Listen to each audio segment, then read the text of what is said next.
আর 2টো দিন আমি দেখবো, তারপর অন্য কথা। দরকার হলে জেলের গরাদ ভেঙে বার করে আনবেন, তাই তো? তুমি এখানে কি চাই তোমার? আপনার পোষা গুন্ডাদের, তারা আমার বাড়ি ভাঙচুর করে এসেছে, আমি এখন আপনার বাড়ি ভাঙচুর করব।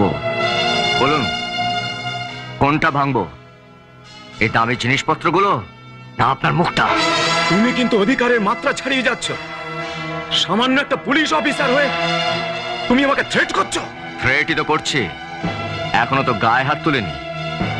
রানা মিত্রকে ভয় দেখিয়ে কেউ কোনোদিনও কোনো কাজ করতে পারেনি, পারবে না। আমি একজন পুলিশ অফিসার, আমার কাছে একটা এমএলএ আর সাধারণ মানুষ এক।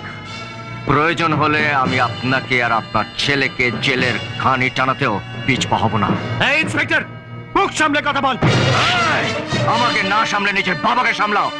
আর শোনো, যে গুন্ডারা আমার বাবার গায়ে